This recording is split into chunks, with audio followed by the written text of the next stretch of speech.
Pagi ini kita beri judul yaitunya tafsir kita persiapan menyambut Ramadan.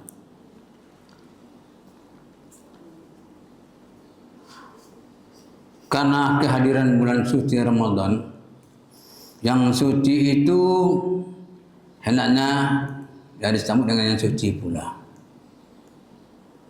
Maka untuk itu persiapan kita untuk menyambut Ramadan yang pertama adalah bersihkan hati. Bersihkan hati. Rasulullah bersabda, "Ala inna fil jasadi mudghah. Iza salahat salahal jasadu kulluh. Wa iza fasadat fasadal jasadu kulluh. Wa hiyal qalbu." Ketahuilah bahwa di dalam tubuh ada segumpal daging. Apabila daging itu baik, maka baiklah semua tubuh. Apabila daging itu rusak, maka rusaklah semua tubuh. Hiyana qalbu, hati. Apa yang rusak? Yaitu sifat mazmumah, sifat yang tercela. Sifat yang tercela itu membuat akhlak juga tercela. Yang pertama, sifat yang tercela itu adalah sombong. Ini pertama sekali yang bersifat sombong itu adalah iblis. Dengan sifat sombong itu maka dia diusir dari surga ke bumi. Karena kesombongannya, dia berasal dari api, Adam berasal dari tanah. Maka oleh sebab itu dia tidak mau sujud kepada Adam. Turunlah. Karena dia tidak senang, lalu dia menggoda Nabi Adam alaihissalam. Kemudian sifat yang kedua adalah sarakah. Sarakah. Siapa itu? Yang pertama adalah Nabi Adam yang digoda oleh iblis tadi. Kata Allah, "Qulna ya Adam, uskun anta wa zawjika jannah. Wa kula minha raghadan haitsu syi'tuma. Ala taqraba hadhihi sajarah fatakuna minaz zalimin." Kata Allah, "Hai Adam, diamlah kamu dalam surga ini. Kula, makalah minha, darinya raghadan, kenikmatan yang ada dalam surga. Silahkan kamu ambil mana yang kamu, hai suci tema, mana yang kamu suka. Sebanyak-banyak silahkan, terserah. Ya, makanlah yang ada dalam surga ini. Wala taqraba hadhis sajarah, dan jangan kamu hampiri yaitunya pohon ini. Dilarang menghampiri pohon ini.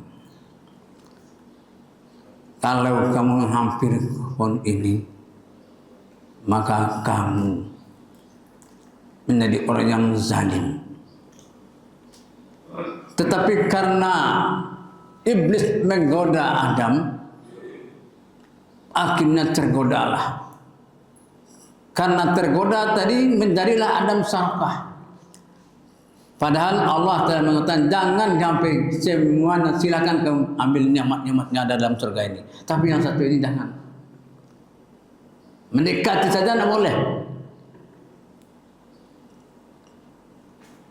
Oleh karena itu Adamlah karena sarakah tadi, ya diturunkan oleh Allah dari surga. Keluar dari surga bersama iblis tadi.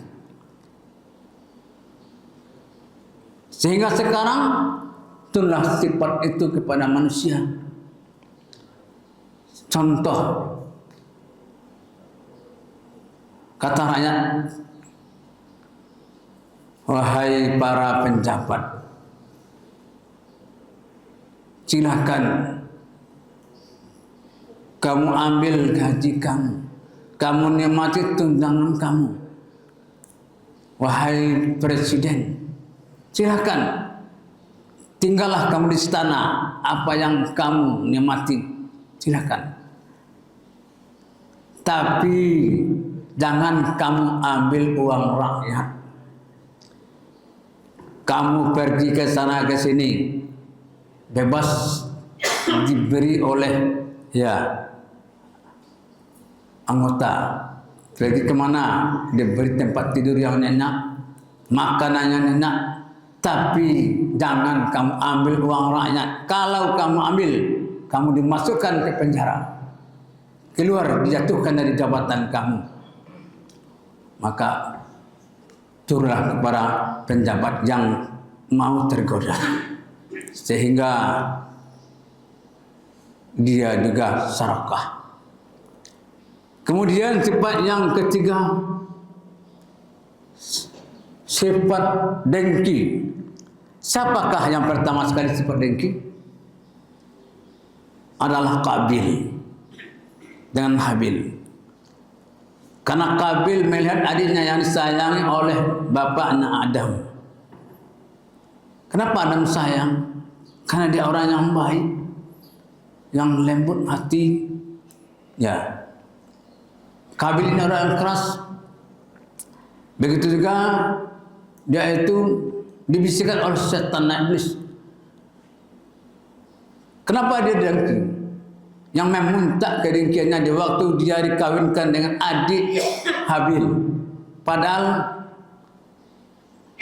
yaitu budak ini sama lahir dengan Habil, Aklimah sama lahir dengan Qabil. Tetapi yang dikawinkan dengan adiknya, sehingga dia nak terima, dengki. Padahal itu keputusan Allah yang menentukan. Akhirnya dibunuh adiknya itu. Inilah sifat dengki yang sangat berbahaya sekali. Kemudian juga dengan adanya sifat dengki ini sampai sekarang banyak juga yang dengki antara saudara, beradik, berkakak. Apalagi yaitunya dengan ipar dan saudaranya, banyak yang dengki. Itulah asal yang pertama sekali, Qabil. Yang kemudian yang keempat, sifat ujub. Ujub itu merasa diri, mengagumi diri. Dia yang beramal, yang paling banyak amalan, kagum terhadap dirinya. Dia punya ilmu, yang punya ilmu, mengagumi dirinya. Sehingga yang lain tidak. Siapa itu? Yang sifat ujub itu, yaitu adalah Nabi Musa alaihissalam. Kenapa dikatakan ujub? Menurut hadis, satu hari Musa berkhutbah, lalu bertanyalah yaitunya muridnya, ya guru, siapakah yang paling berilmu di dunia ini? Musa lalu menjawab, akulah yang paling berilmu di dunia ini. Timbul rasa kagum terhadap dirinya. Lalu ditegur oleh Allah SWT. Kata Allah bahwa ada hambaku yang paling berilmu. Yang paling berilmu di dunia ini siapa ya Musa? Ya guruku, akulah yang paling berilmu. Kata Allah, yang paling berilmu ada seorang hambaku. Pergilah kamu menemuinya. Dalam surat Al-Kahfi dijelaskan ayat 60 dan seterusnya. Kamu bawa bekal ikan, kamu bersama murid. Nanti di mana ikan itu nanti keluar, masuk dia ke lautan, disitulah tempatnya. Lalu ya karena teguran Allah ini, ya dicobalah dilaksanakan. Ada yang mengatakan lebih kurang 40 tahun lamanya berjalan mencari Nabi Khidir itu. 40 tahun lamanya. Itu teguran. Lalu di saat itulah dia bertemu dengan Nabi Khidir. Dia istirahat kena lama jalan di batu, lalu tertidur di situ. Kemudian yang muridnya tadi tidak tertidur, kelihatan ya olehnya ikan itu keluar hidup masuk ke dalam lautan. Lalu setelah Nabi Musa bangun, dia mau berangkat lagi, berjalan terus. Akhirnya terasa ya lapar. Lalu ditanya kepada muridnya tadi, ya Isa bin An-Nur, di mana ikan tadi? Kata Isa, aduh, ikan tadi telah hidup tadi di tempat kita di batu tadi, dia telah keluar. Kenapa nak katakan? Itu lupa saya. Iblis setanlah yang melupakan ingatan saya. Tapi beliau itu nak marah. Ya, mari kita kembali ke situ. Kembali ke situ tempat duduknya, tidurnya tadi, rupanya bertemulah dengan Nabi Khidir. Inilah yang pertama, itunya sifat wujud. Kemudian sifat yang mazmumah juga, sifat riya. Ya, riya ini juga sifat hati yang ingin pamer, dibersihkan diri kita. Kemudian juga sifat buruk sangka. Ini juga sakit sakit hati. Bersihkan sifat-sifat itu. Ada sifat ini yang buruk dari hati, ada yang dari lidah. Kalau dari lidah, menggunjingkan orang, memfitnah, mengadu domba, berdusta. Maka itulah sebabnya maka pernah Luqmanul Hakim, kisah Luqmanul Hakim pada suatu hari. Luqmanul Hakim ini adalah seorang budak, dipanggil oleh tuannya, wahai Luqman, sini dulu. Ini seekor kambing, saya berikan kepada kamu, tolong kamu sembelih, kasih kepada kamu kembali mana yang baik daripada kambing ini. Lalu dilaksanakan oleh Luqman. Kemudian dibawa kambing itu, setelah disembelih, dibersihkan semuanya, diambil hati dan lidah, diserahkan kepada tuannya tadi. Kemudian diserahkan lagi satu ekor kambing, esokannya.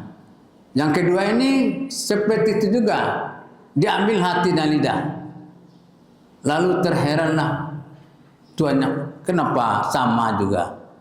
Yang saya minta yang baiknya, kamu serahkan hati dan lidah. Yang saya minta yang buruknya, kamu serahkan hati dengan lidah.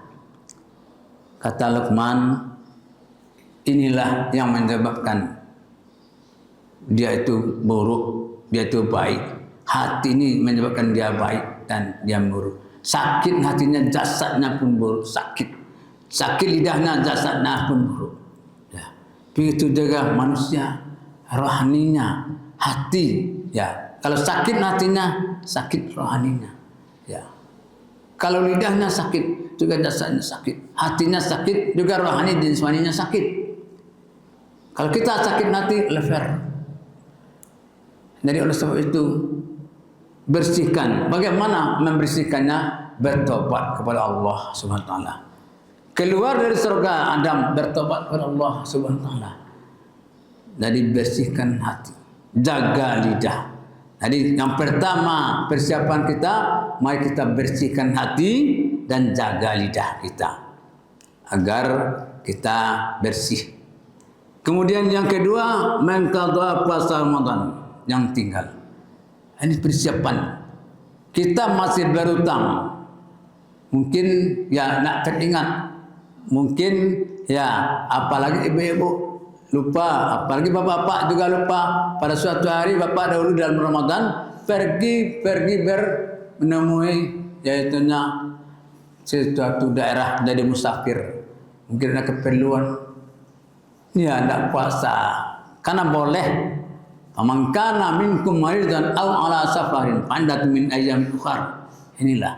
Maka barang siapa yang ada dia sakit atau dalam perjalanan, maka bilanglah harinya yang lain dan kan lah pada hari yang lain. Mungkin kita nak tahu, oleh sebab itu ingatkan suami, ingatkan istri, laitakana berapa hari ya cuti diberikan Allah dalam Ramadan. Ya, bapak juga yang diingatkan, laitakana berapa hari pergi keluar kota, berapa hari sakit. Kalaulah tidak dibayar, tahun depan dibayar, kita nambah fidyah. Wajib juga membayarnya tapi tambah fidyah. Ya. Ada orang mengatakan selesai bulan 15 Sya'ban, nisfu Sya'ban, tidak boleh lagi puasa. Kalau setelah 15 Sya'ban boleh puasa. Puasa wajib mengqadha. Puasa nazar boleh, puasa sunat yang biasa puasa Senin Kamis boleh. Tapi kalau yang nak puasa Senin Kamis, yang memang tak boleh. Ya, kita nak puasa Senin Kamis, tapi puasa juga ya yang baiknya. Jadi kalau ada yang qadha puasa belum lagi, tolong ingatkan, saling ingatkan, baik anak, ya diingatkan, istri, ya ingatkanlah. Masih ada waktu sekarang. Kemudian yang ketiga adalah menghubungkan silaturahmi.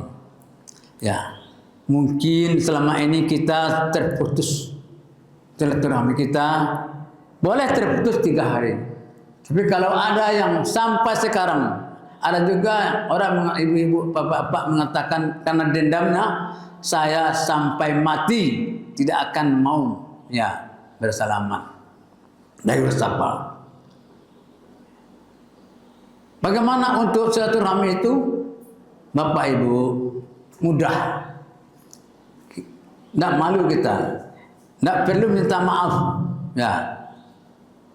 Bagaimana? Kita datangi, Pak, mari kita saling memaafkan. Kita saling memaafkan. Ya Pak, ya, mari kita saling memaafkan. Kalau dia sudah saling memaafkan, ya kita saling memaafkan. Tapi ada juga di hatinya itu tidak memaafkan. Saya tidak memaafkan. Itu tuh bertambah dosanya. Dia sudah bilang kita saling memaafkan, tapi kenapa bertambah? Itu adalah munafik. Dosa munafik. Dia mengatakan kita sudah saling memaafkan, tapi tidak ada di hati itu memaafkan. Tambah dosanya. Yang kita sudah lepas. Ya, kita sudah saling memaafkan. Karena memaafkan itulah yang diminta. Ya. Yang tinggi derajatnya memaafkan. Kemudian yaitu kalau memaafkan ini orang tua dihukum lebih dahulu. Kemudian baru saudara-saudara, karib kerabat dan lain sebagainya. Ya, kalau ada yang memutuskan hubungan silaturahmi, man kana yu'minu billahi wal yawmil akhir falyasil rahimah. Barang siapa beriman dengan Allah dan hari akhir, maka hendaklah dia menghubungkan silaturahmi. La yadkhulul jannah katin silaturahmi. Tidak masuk surga orang yang memutuskan hubungan silaturahmi.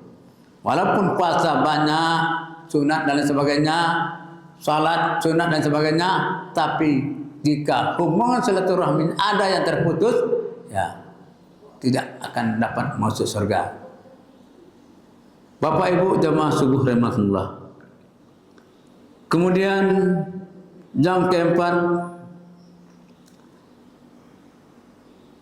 menjaga kesehatan tubuh. Jagalah kesehatan. Kalau kita ini dikatakan oleh Allah Subhanahu wa taala, apa kata Allah Subhanahu wa taala? Ya ayyuhan nas kulu mimma fil ard halalan thayyiba. Wahai manusia, makalah dari apa yang ada di bumi yang halal lagi baik. Pertama halal dan baik. Ya. Kalau sudah halal baik itu bergizi itu, ya, dia bergizi. Jadi untuk ketahanan tubuh, makanan itu, yaitunya yang keduanya makanan yang bergizi untuk ketahanan tubuh. Yang ketiga, jangan berlebih-lebihan. Halal, punya gizi, dan berlebih-lebihan. Kemudian untuk menjaga ketahanan tubuh, berolahraga dan istirahat yang cukup. Karena kita berpuasa 1 bulan penuh, ya berjuang fisik juga perlu ketahanan tubuh tersebut. Dan yang kelima, ini yang sangat penting sekali Pak Ibu, persiapan kita mengetahui syarat wajib puasa, rukun dan yang membatalkan puasa. Jangan asal puasa tapi tidak tahu syarat wajibnya, tidak tahu rukunnya, tidak tahu yang membatalkan puasa. Ya. Ini penting kita persiapkan. Selama ini mungkin lupa, ya dilihat buku, ditanya dan sebagainya. Penting sekali ilmu itu. So, kalau beramal tanpa ilmu tidak ada artinya. Syarat wajib, apa rukun puasa, apa yang membatalkan puasa, baik membatalkan amalan puasa. Yang perlu juga mengingatkan kepada ibu supaya masakannya enak. Kalau ibu memasak, boleh ibu ya mencicipinya, ya ada garamnya enggak. Masukkan tangan sedikit, dan ke lidah. Boleh. Tidak membatalkan puasa. Jadi jangan dikatakan membatalkan puasa. Jadi yang perlu kita persiapan untuk menghadapi Ramadan, yang pertama sekali bersihkan hati kita dari sifat-sifat yang mazmumah tadi. Yang kedua, mengqadha puasa yang tertinggal di bulan Ramadan yang lalu. Ingat sekarang. Yang ketiga, menghubungkan silaturahmi yang telah terputus. Yang keempat, yaitu menjaga kesehatan tubuh. Yang kelima, mengetahui syarat wajib puasa, rukun puasa, dan yang membatalkan puasa. Inilah persiapan kita untuk menghadapi Ramadan. Mudah-mudahan kita semuanya siap, ya, tubuh dan rohani kita. Amin amin ya rabbal alamin. Mohon maaf atas kekurangan kesalahan. Terima kasih atas perhatian. Wassalamualaikum warahmatullahi wabarakatuh.